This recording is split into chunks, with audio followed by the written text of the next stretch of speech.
right. Welcome to another podcast episode. Today is July 20th already. Oh my gosh, this month is already over. Yeah, we have we're a more than halfway through the year. yeah, Christmas in July. I don't know about that, Craig. Oh, that's a big event here at my house. So. Oh, is it? Right. Well, I'm from New Zealand and it's winter there now. So Oh, we normally wow. have a midwinter Christmas kind of environment here. Yeah, but it's Wow. slightly hot in California. Awesome. Well, Hema, introduce yourself. So tell us a little bit about yourself and your company. So Craig, thank you for this opportunity. I started my company in 2006.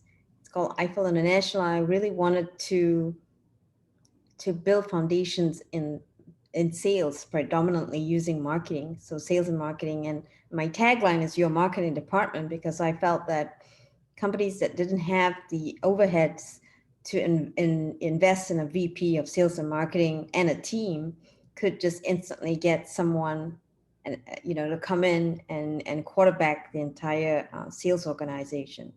And I use the word sales a lot because I think a lot of people don't want to talk about that word. They want to talk about the word marketing more. Why? Why do you think that they're scared of the word sales? I'm not sure. I think it becomes like it cripples some people, or it naturally gravitates towards the notion of that really annoying car salesman, Oh, and okay. I got you. and so at the end of the day, we deal with business to business transactions, and it's about building relationships. And today, it's about building relationships online. And the truth is that COVID actually accelerated all of this. And if people don't have the understanding of how to connect and build relationships online, then the competitor is actually getting the phone call or the lead. Right. So it's really, my passion is sales, and so to connect the dots with search engine optimization or anything online marketing, I've branded this proprietary process called SEO to sales, as opposed to SEO, woohoo, we're on page one, great, but it's about connecting the dots with the people that matter to you. And I think business to business, it's really, really important to uh, get that process down packed to a laser focused strategy. I like what you just said about people that matter to you. So Yeah. one thing I learned a long time ago is it's not about how many people are on your list or in your system. It's about the quality of those people. And if you want them to be there and ultimately they want to listen to you. So it's, if you're using MailChimp or some other CRM system like SharpSpring, or the names are endless these days. But the point is that it's not about the quantity, it's about the relationship that you have with your list. And it could be only 5 or 10 or a handful, and then it'll grow. But the point is not to look at it from a numbers perspective. And I like your sales approach, even though that might be the taboo word.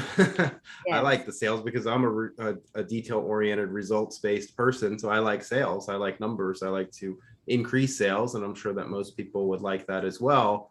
And I'm sure that they've heard the buzzword SEO before, but tell us a little bit more about you and your secret sauce, and why. I'm sure people have heard about SEO, and I'm sure if they're an entrepreneur, they know about marketing.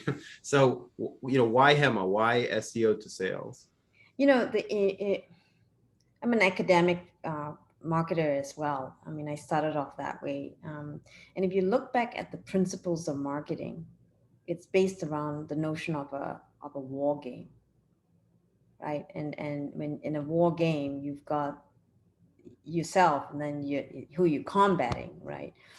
And I think that a lot of entrepreneurs have been made confused on what needs to be done, how it needs to be done, because let's face it, the word marketing, the word advertising, all of this has been bastardized. People don't understand it.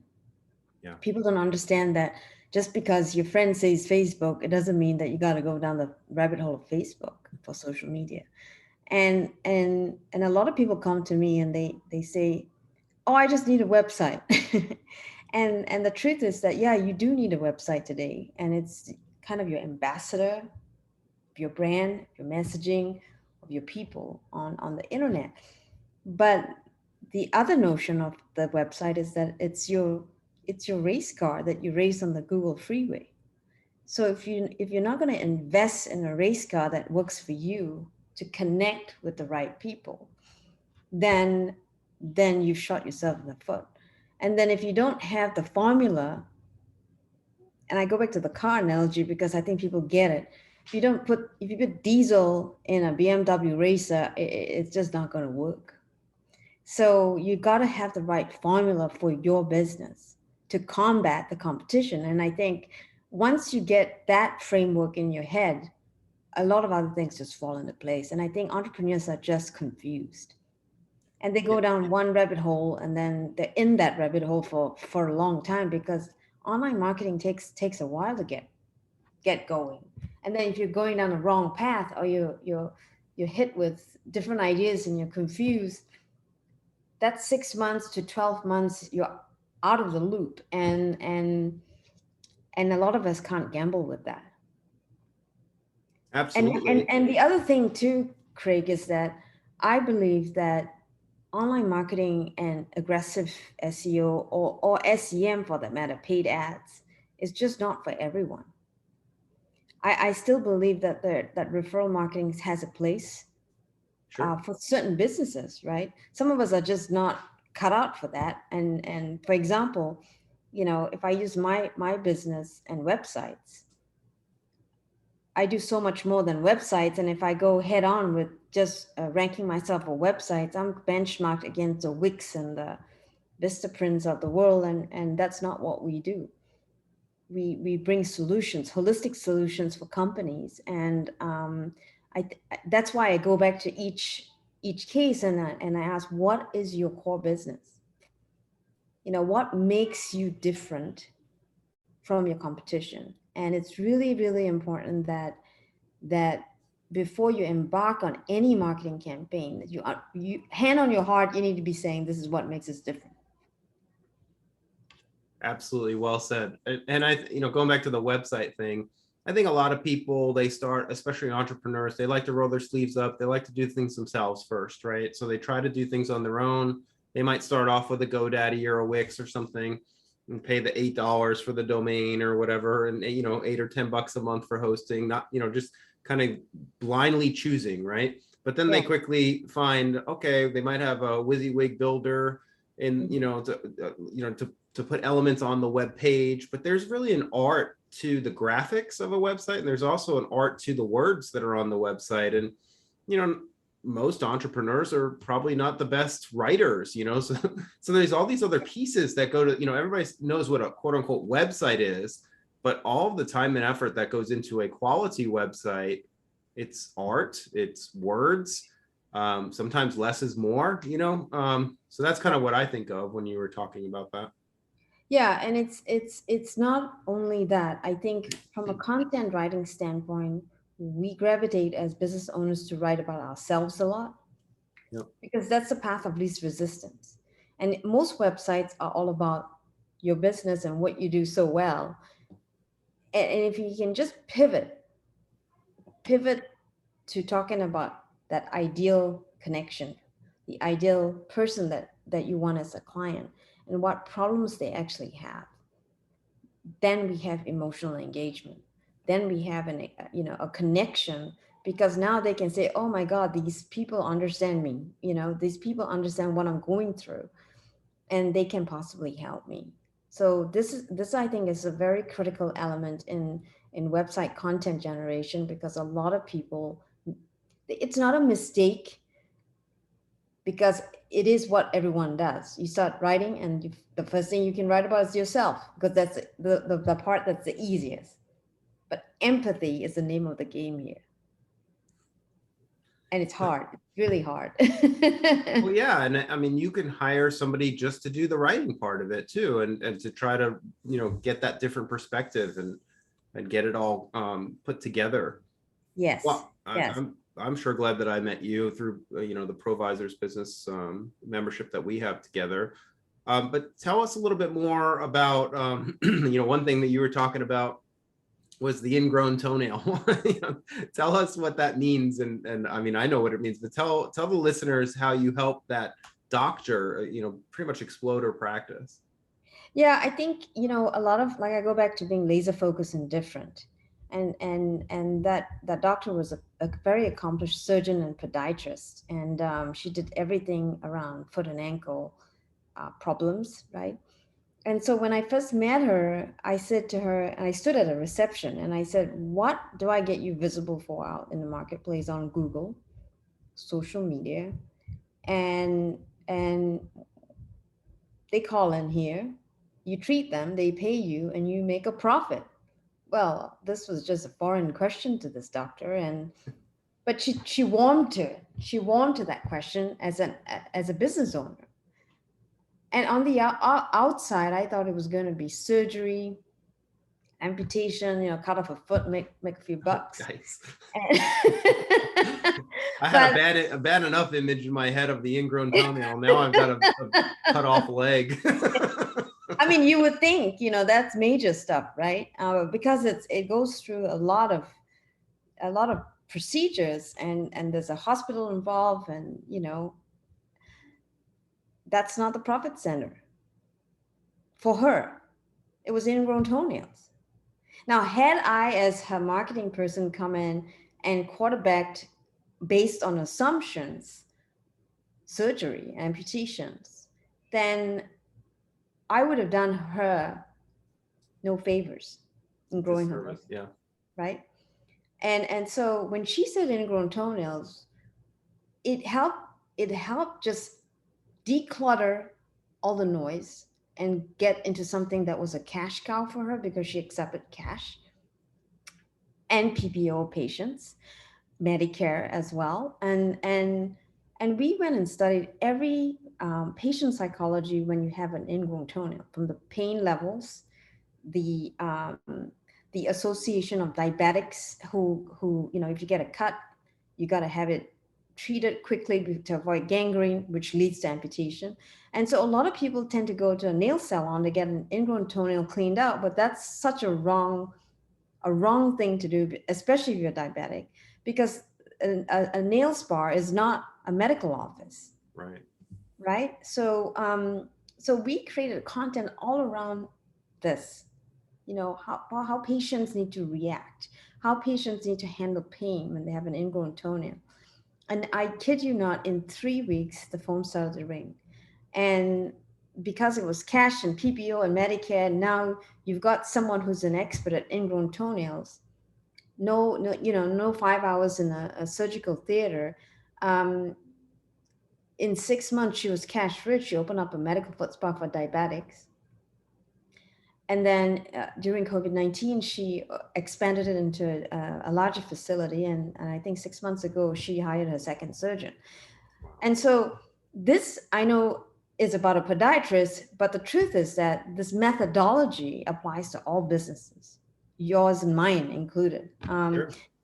But it's very easy when you're a small business to say, I want everything. Yep.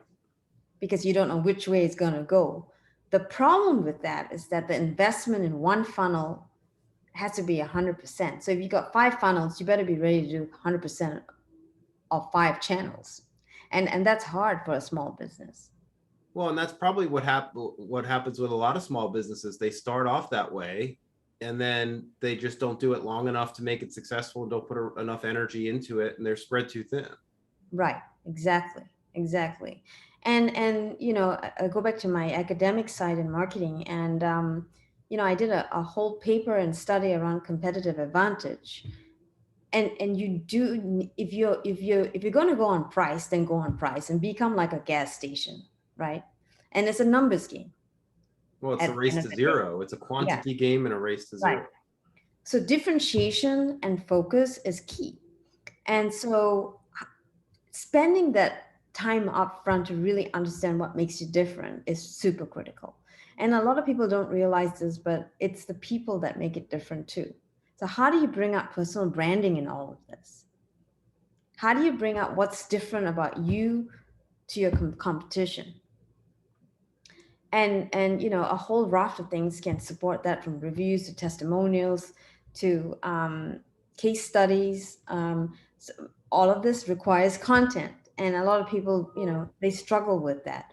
And this is where I think we, that's elements we can help, but we also need the market to respond to reviews. For example, authentic reviews is critical. Sure. Yeah. Well, it's that social proof, that people are so looking for these days. I know for me, when I search for something new, first thing I look for is reviews, and I start reading them, and then I go to the negative reviews to see what people are balking about. Right.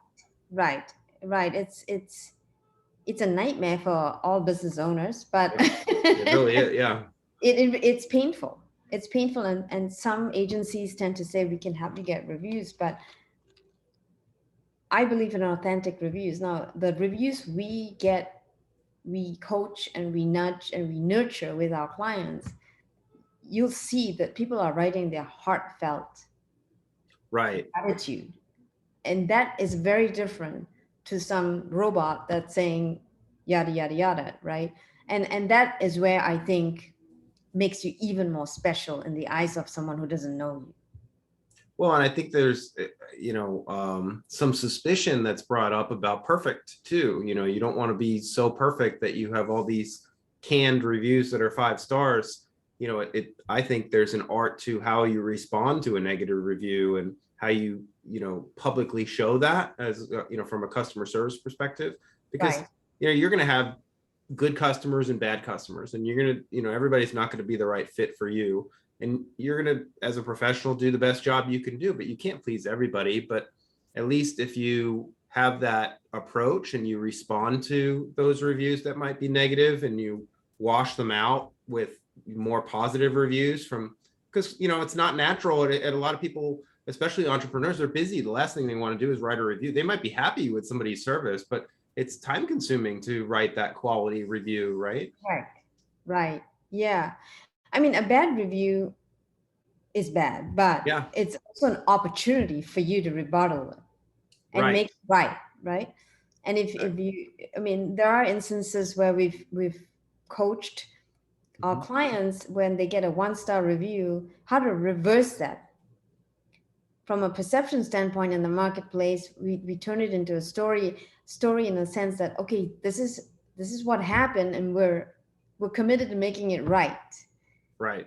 This is how we made it right. And then in some instances, the client actually comes back with a positive review and closes that loop and say, wow, they really did something here. Mm-hmm. So it's powerful storytelling. Yeah. Well, I think in your business, you had said that, you do websites, but it's so much more than websites, right? You actually roll your sleeves up, you get to know the business owner, you figure out what's profitable for the company. Sometimes the entrepreneur might not even know what a KPI or a key performance index is, what metrics to look at. So it's just a very interesting and thorough approach. Yeah, I go back to the notion of sales and shaking trees and making sure that you have a pipeline, and closing something is important. Closing a sale, a lead, is important. And a lot of people don't know how to do that. Yeah. And actually, Craig, some people have invested in marketing, but they have forgotten one key element: the directors of first impressions. And when the phone rings, Craig, and your director of first impressions, which could be your receptionist, it could be your sales team, it could be your call centers, you'd be surprised how many law firms, they answer the phone like this: law office. Oh, yeah. And you think, well, why would I want to work with this? Why would I want to go to the next level and make an appointment with the attorney when they don't even have the courtesy to say, how are you? Right. How can I help you today? And so I love this. I love answering phones personally. In my corporate life, this was the pulse of the business. You knew whether people were happy, whether they were interested, whether they were unhappy with something.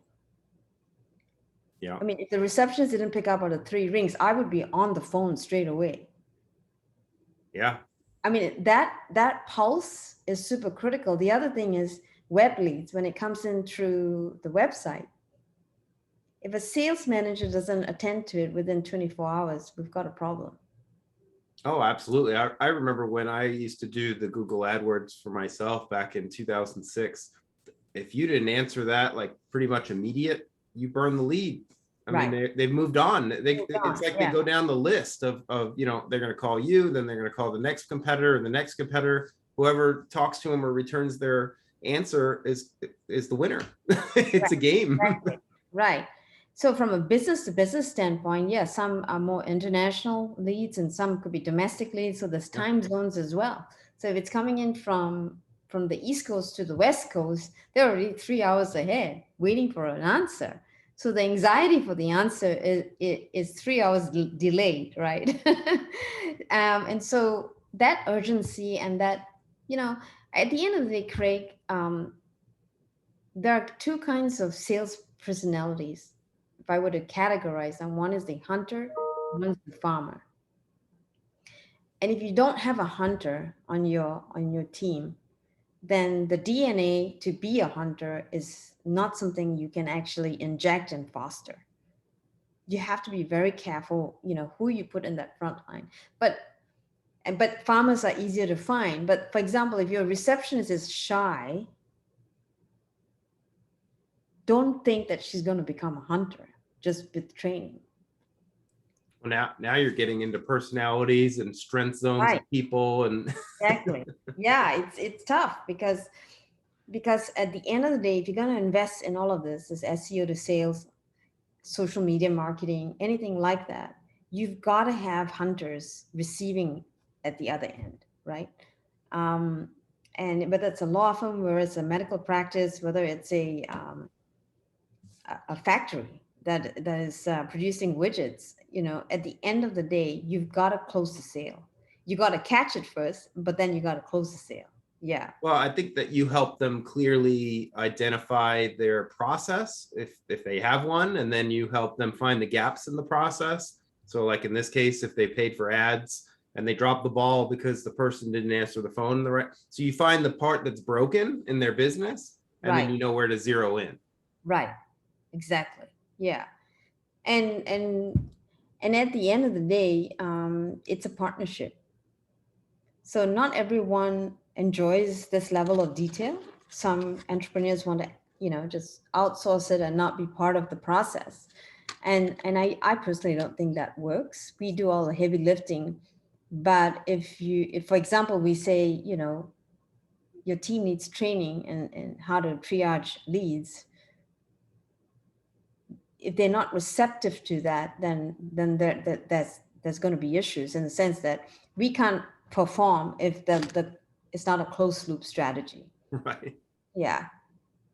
Yeah, I know for my business, what we do is so complicated for a lot of folks, like with the ransomware, for example, right. How much does it cost for a ransomware assessment?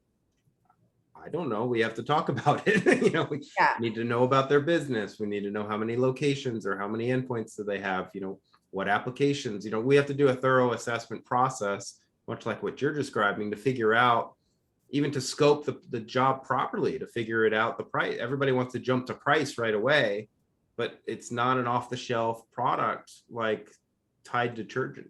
You're not. Yeah. And it's not commodity. Yeah. That's right. And you know what, Craig, to be honest with you, I am assessing the vulnerability of my clients in terms of ransomware and cybersecurity as part of the deal. And you're very much part of the recipe here, because websites are vulnerable to hacking.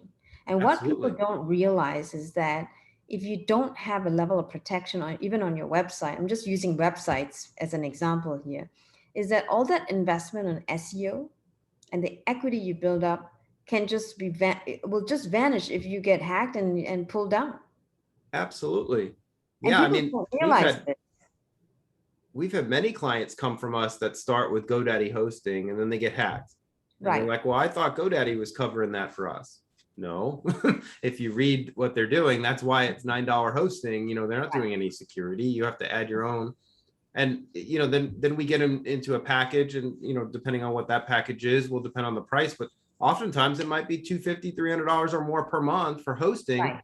because we have all the necessary security in place to make sure that they don't get defaced and they don't have these problems. So, you know, it was interesting to hear you say that, you know, sometimes you get people that want a website, but then you have that conversation with them and they need so much more than just a website. They need you to Right. go through their business and help them figure out where are their oil wells or profit centers, what should they be focusing on. So you're almost like a business coach too. Yeah, it's funny you should say that, because someone else just said, can you just coach me? And I go, I never thought of that, thought of it that way, but sure.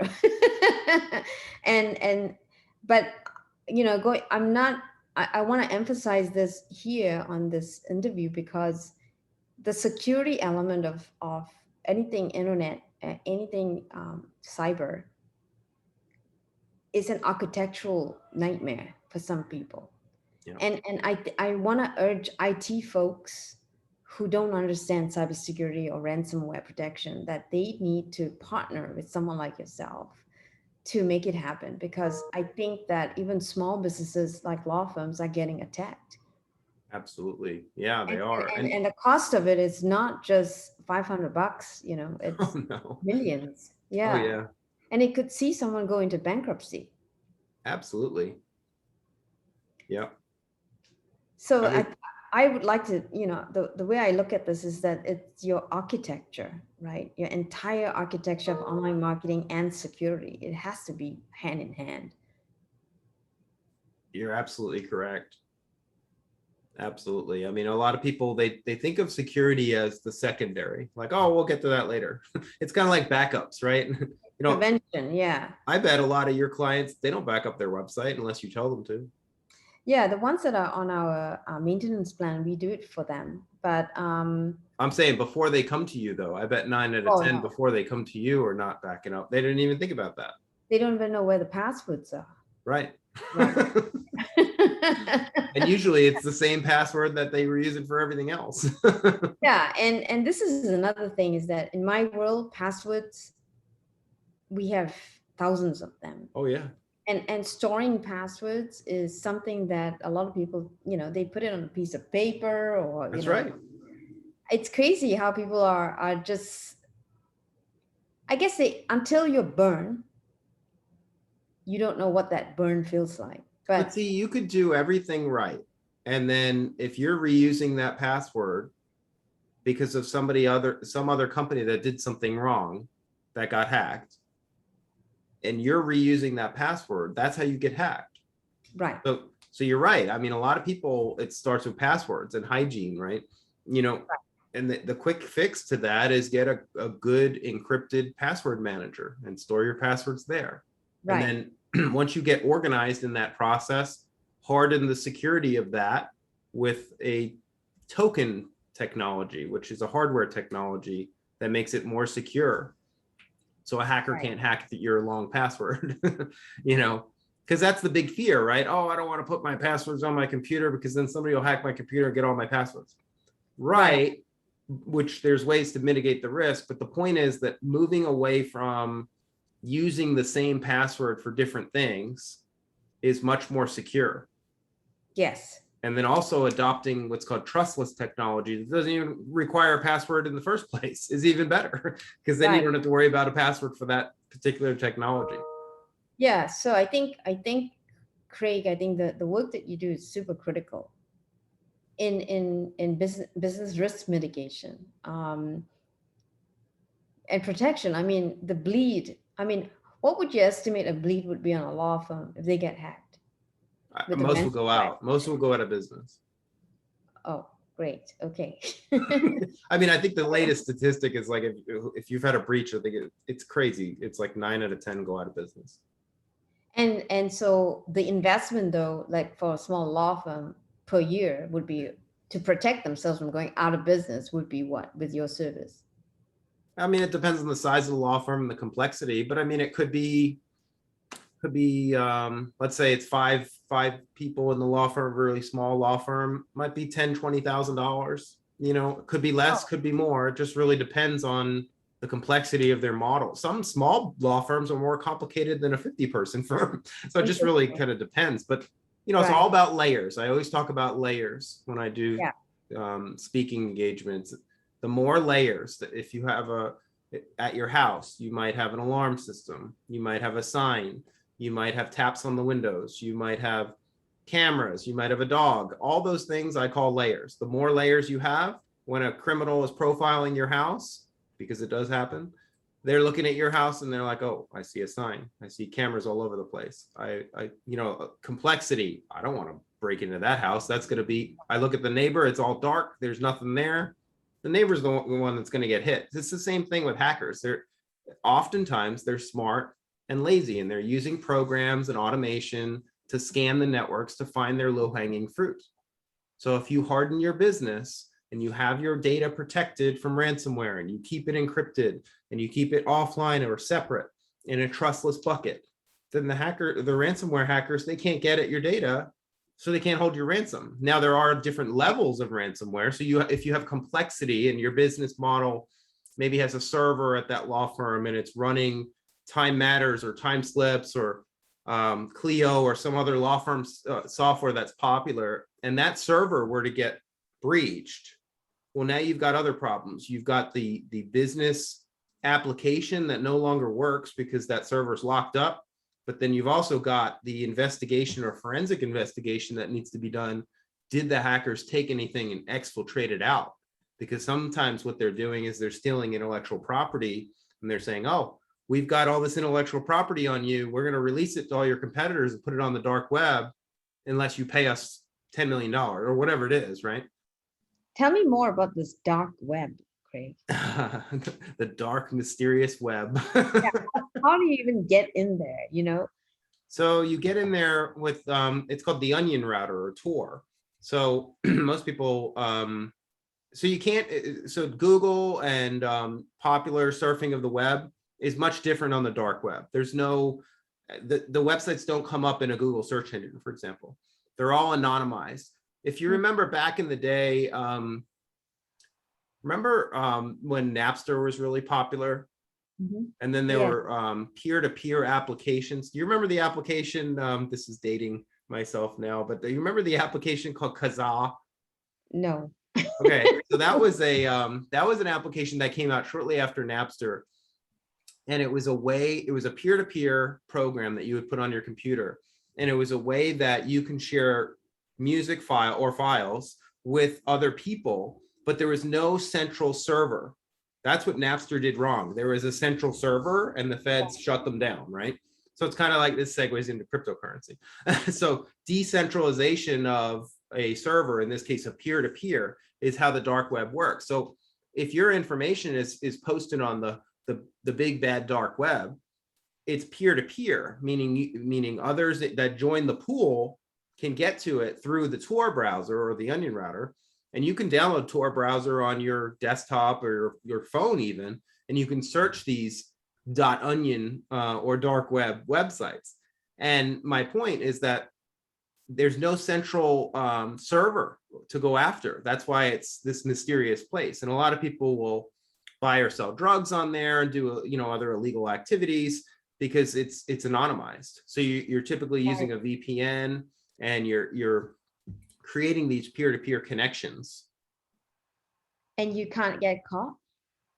You can. I mean, just like people get caught with ransomware and Bitcoin, they think that it's untraceable. Well, there is a way to trace it, but it all goes down to, do you remember the recent breach that just happened where the FBI claimed that they reclaimed some of the money that they captured back some of the money from the Colonial Pipeline?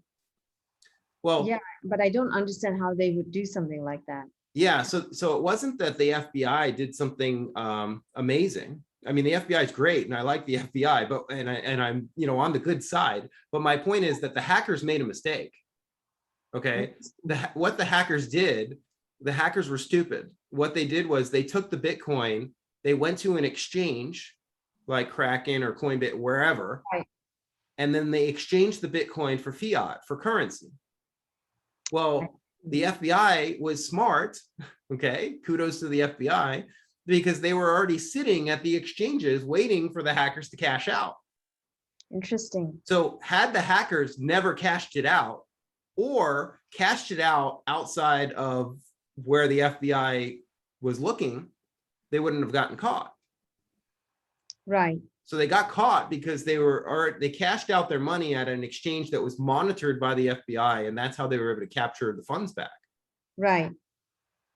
But it wasn't some amazing feat that happened. You know what I mean? It was a mistake. The hackers made a mistake. Right. So are they put away now? Are they caught? I haven't followed through with the Right. investigation of the rest of what happened with the story.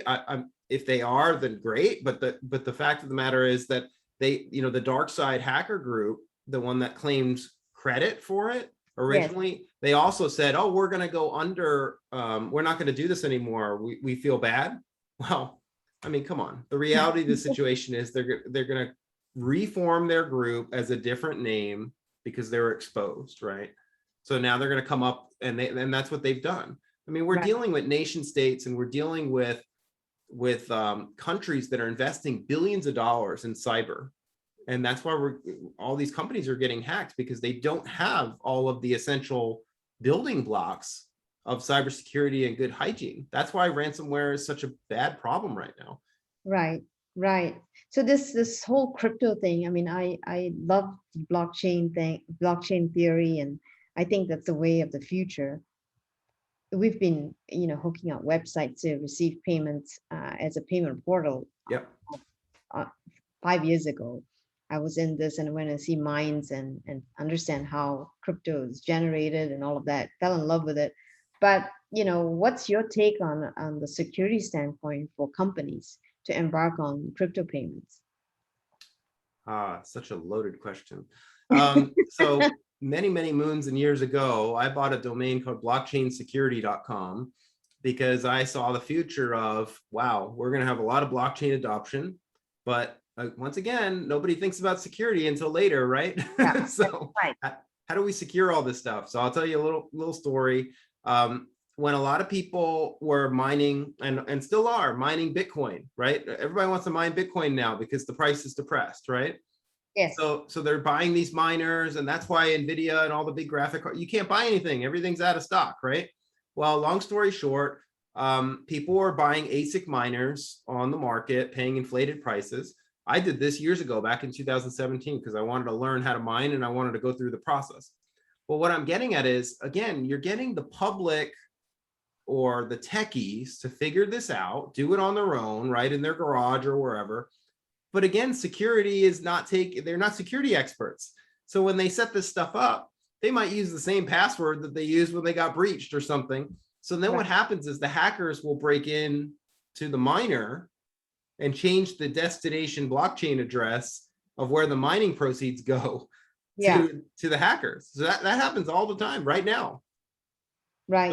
So to answer your question, security is going to be cybersecurity is going to be huge for blockchain. Do I think that some blockchains are secure? Absolutely. I mean, look at Bitcoin. That's why it's the longest chain, the longest blockchain is the most secure chain. Right. And every day as it gets longer and longer, it becomes more secure. Got it. Okay. So the miners that participate in Bitcoin right now, the reason why it's 30,000 or whatever it is today, is because it's the longest chain and it still has even with the China crackdown. I mean, I don't know if you've read about the China thing, but Bitcoin's not going to die because China is not wanting Bitcoin. China doesn't want Bitcoin because Bitcoin gives the people too much power over the proposed digital yuan. Right. Okay. So if they let Bitcoin let it live, then they would no longer have control over their own currency. Got it. So this is why the world every day is like, well, we can't print money anymore. What are we going to do? So really? I mean, if you think about that for a minute, that's pretty this is a disruptor. This is a major disruptor to finance. So when you said that, I want to accept Bitcoin on my website, I think that's fantastic. But just so you know, and I'm sure you know this already, a lot of banks and a lot of payment gateways and all this technology that we work with today for accepting payments on a website, we don't need all that with cryptocurrency. I know. You know, but here's the thing, it disrupts their business model. And these are banks and big financial institutions that have a lot of money. So they're gonna try to say this. It's funny you should say this because we have become our own bank. That's exactly right. So what Bitcoin and other crypto does is it gives the unbanked banking ability. Yes. And there's a bazillion people that don't have bank accounts. So my point is, I'm not saying that banks are going to go completely gone and go away. I mean, people are always going to need to borrow money and things like that. I'm saying that the role of a bank being that third party, yes, is rapidly changing. Correct. And there's a lot of inefficiency in the old business model that is no longer needed in 2021. I mean, if I want to send you $10,000, I should be able to do that on my own, and you should be able to receive it in seconds or minutes. Correct. With no third party involvement. Now, there may be a use case where I don't trust you and you don't trust me. So you may want a trust or some third party to help you with that. And that's fine. And there will be places that exist in crypto world that'll do that. Yes. And maybe that will be the 2.0 version of what a bank does in addition to lending money and things like that. Well, yeah, I mean, I know it's happened where real estate transactions have taken place with Bitcoin. Yeah. And I mean, that's what you're talking about is the escrow version of crypto to facilitate the transfer of funds, et cetera, including, well, at some point, smart contracts as well. Well, look, if we just talk about real estate real quick. So if you've ever bought a house, you need to get something called title insurance. Yes. Okay. Do you know what title insurance? You're paying a third party that basically says, this is what you're paying this entity for an insurance policy that basically attests and says what you're buying, what, the land, all the stuff, right? Right. If all that's stored on a blockchain, it all goes away. There's no need for the third party. Right. Because everybody in the world can publicly look at the public ledger. Yes. And nobody can change it. Correct. So any business like supply chain or any model that can work on a ledger in what's called an append-only basis, which is a lot, by the way, a lot of government, real estate, marriage licenses, anything like that, that you have this event, it's recorded, and then that's it. It's on the public ledger, right? Yes. All the businesses that are being paid today to vouch for, like title insurance, things that are going to get wiped, and their model is going to need to be reinvented. Yeah, I mean, it'd be interesting to see how things evolve in the U.S. Yellen isn't so in favor of all of this, but the truth is that with inflation at its at where it is today, some people say it'll crash, some people say it'll just continue this way, and the government's just going to keep printing money. But I think at some point, crypto is just going to overtake the situation. Well, here's the thing. I don't know if you read a lot on the history of money, but you and I determine what's valuable. If we're going to do a transaction together, you and I determine what's valuable and what we want to exchange. Right. Okay. But a government can't tell us what to do with that. If you want this bottle of water and you're in a desert, yeah, and you're about to die, right, you'll probably pay $50,000 for that bottle of water, right, or whatever it is. Right. It's market value and timing, right? Correct. So my point is that a government doesn't need to dictate and say what that should be. It's an individual personalized transaction between us. Yes. Okay. But if a government can't control its currency and keeps printing money, and let's say they print 20 trillion more dollars tomorrow and keep just deflating the crap out of the currency, well, what happens globally? Globally, people in other countries are going to be like, you just made my dollar worth 10 cents. That's right. And I've got $100,000 that I saved my lifetime savings in my bank account. You just made it worth $10,000. They're going to get upset. Right. I mean, I think so. then Yeah, this is they where, work really hard to get the USD. well, you know? right, yeah, they worked Yeah. really hard. And this is where wars and conflicts happen, but my point is, let's put that aside. Let's say that happens. Let's just speculate and say that it's worth 1/10 of what it is now. Well, what's going to happen? People are going to look for, and you can look in history. People did this with all different things. Right. The point is that you're going to find some other currency that's valuable to you. It Right. could be, the reason why people don't transfer gold bars is because they're heavy, they're bulky, Yeah. and there's not a lot of utility with it. If you have a gold bar, I mean, what do you do with it? So I mean, there's differences in who values what is currency. But I think in our country, especially with innovation and tech, we need to get the right people in office to be able to figure out, do I think it needs to be regulated? Sure. I mean, everything needs to be regulated at some point, but do I think it can be stopped? No, not really. I mean, it's going to be super hard, especially if you're getting, I mean, it's just the depth and reach is near impossible. Even if you shut every miner down in the US, other ones will pop up in other parts of the world. Correct. So you're never going to shut, you would have to stop Bitcoin. You would have to power down every single miner in the world. Right. Everyone would have to go dark. Right. It's not going to happen. Right. It's not going to, I mean, there's just other places in the world that embrace it, that want it. I mean, there's even mayors in different parts of our states in our country that they want it. They see the reality of it. But, well, El Salvador has made it an official currency. It makes sense. I mean, it's more smartphones in the world than human beings. It makes sense to have currency where you don't have to go physically to a bank. In some of these countries, you got to go to the bank to get your money out. And well, look at it from, let's just kind of touch on that for a second. If everyone right now went to the bank and said, I want all my money and I want to close my account, what do you think would happen? The banks couldn't do it. Correct. You're right. They could not service all. So then what happens? People are going to get really angry. I want my money, right? Right. They can't get it. Now you've got huge conflict. So yeah. So this stuff goes away with, and I'm not saying, maybe it's Bitcoin, maybe it's not. But the point is that in the crypto, I think it's Bitcoin from a utility perspective or for a long-term value perspective. I don't think it's the most efficient coin, that I don't know if you've read about Bitcoin Cash and Litecoin and other things that are, for more like everyday transactions.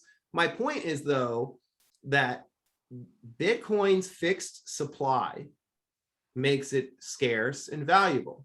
Correct. Okay. So if nobody can mess with that supply, no government, no nation state, no person, doesn't matter how bad they want to, they cannot mess with that supply. Right. What happens over time? What are we at now out of 21? I think it's 21 million, right?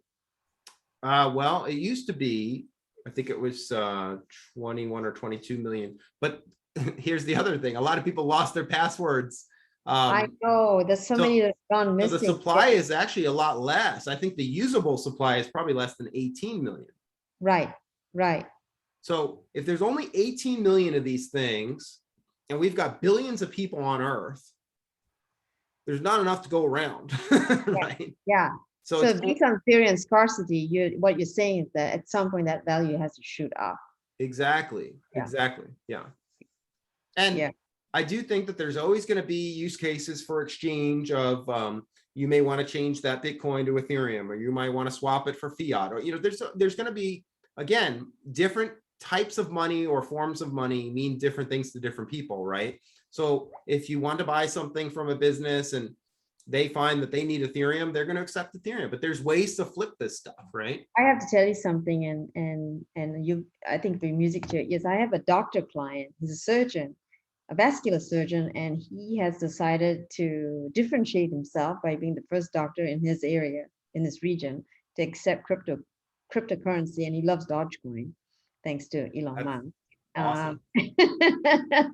And here's a surgeon, saying, "I'll do it." Yeah, that's totally awesome. Taking out a traditional paradigm and thinking and just going with. Well, look at like MicroStrategy. Have you followed Michael Saylor? No, I have not. Oh gosh. Well, that's a whole nother podcast. Right. Well, anyway, he has borrowed record amounts of money on Yeah. paper notes, like took loans so that he could buy more Bitcoin. He has like tens of thousands of Bitcoin. He's got one of the largest stakeholders of Bitcoin because he knows and he sees the future of the scarcity. Right. Well, So, I think that it is the future. I think that many retailers have actually been doing overstock.com except crypto. Yep. For, to buy a pillow or a rug or whatever it is. But but I think, Craig, people do need to understand the fundamentals of it. Like, even a jeweler, a high-end jeweler in Beverly Hills is looking at how they can accept crypto payments because, credit card payments are at risk for them. It's a high ticket item. Merchant service providers don't look at them favorably. Crypto is safe, but you just need to set it up correctly. you need to set it up correctly and secure it properly. Correct. Absolutely. Right. But this has been a fascinating discussion, Craig. Thanks. Always a good chat. Well, thank you. I know time's running up against us here, but thank you for joining. I'm glad that we're able to talk about your business and segue into some of these other technologies like blockchain and crypto.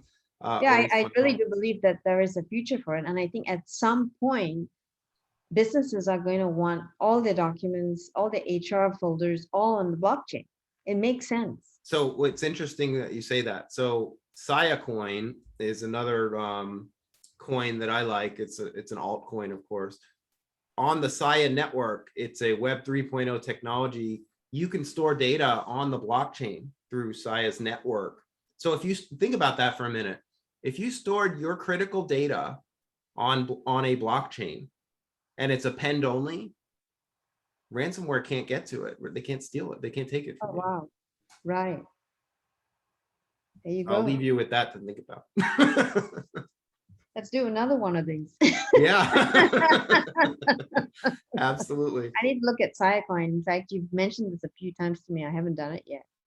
Yeah, they got some really awesome technology. And not just them, but other types of blockchains can work in the same fashion. The point is that from a ransomware perspective, if you protect your data and make it so that the hackers can't get to it, you don't have to pay the ransom.